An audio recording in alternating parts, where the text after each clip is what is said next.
Hi, Rebecca. Based on what you have said, this sounds like a good idea for us. I'm in. Let me know when we can start. Talk to you soon. Talk to you soon. Alex. Send. Wonderful. Okay. Hey everyone, I'm Alex. Thanks for clicking and welcome to this lesson on C1 Advanced English for Professional Emails. In this lesson, we are going to look at 7 different cause and effect words and phrases that you can use in professional settings.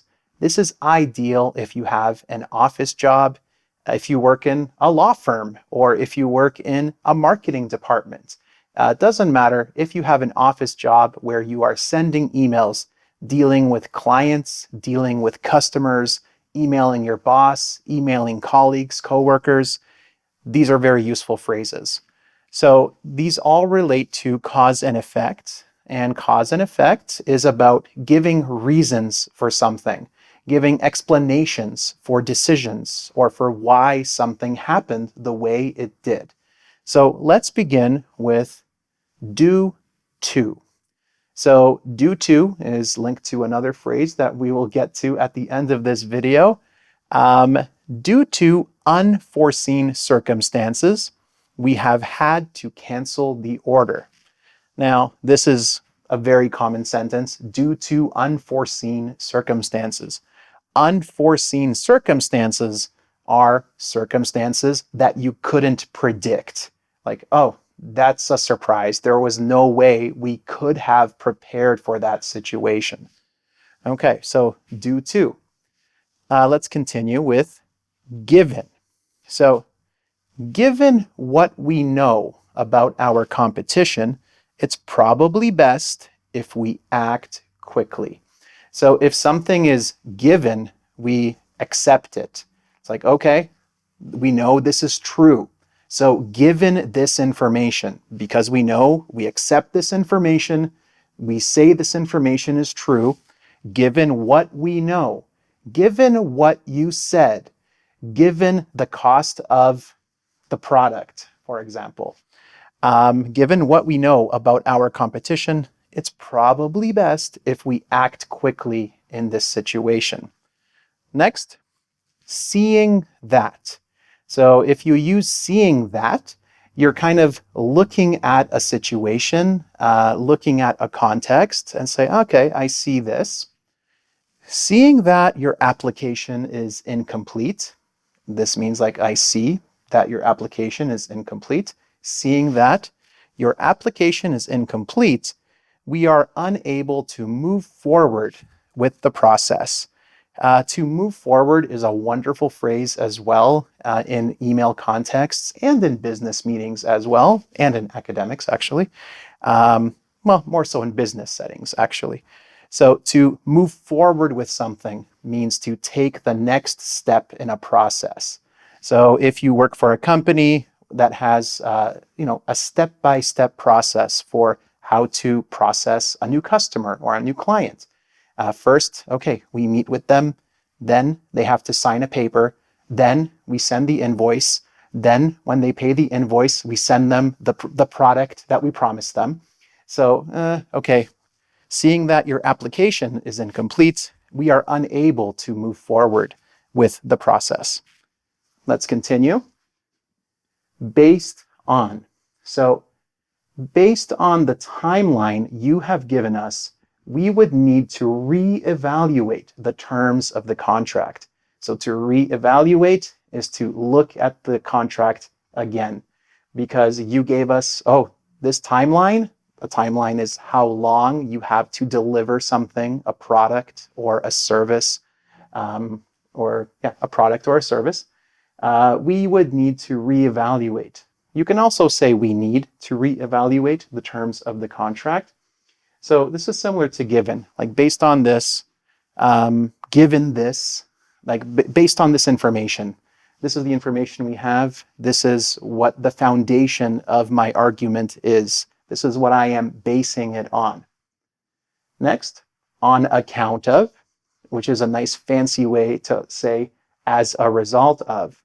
So for example, the event has been delayed on account of rain.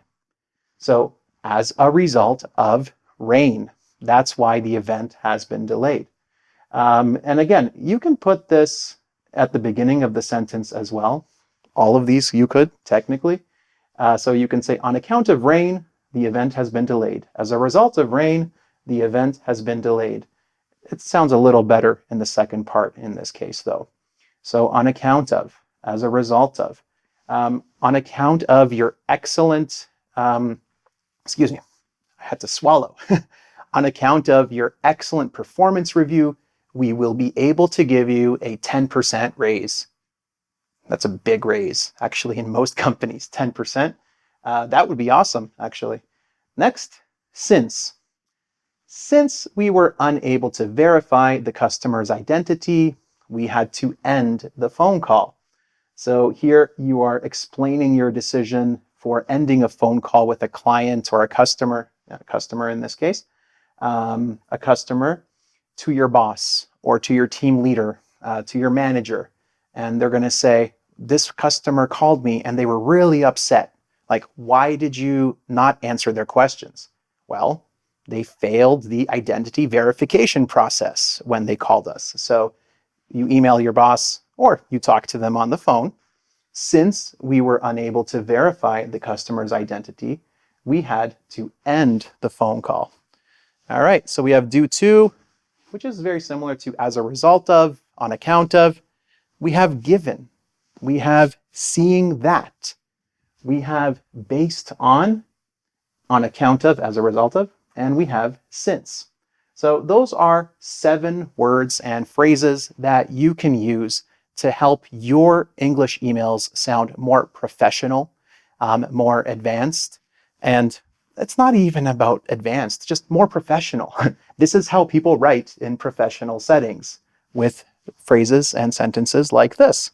Unforeseen circumstances, right? Due to the exceptional nature of this situation, we will be able to make an exception, for example.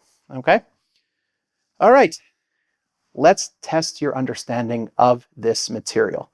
Now, if you are a beginner student, don't worry about this today, okay?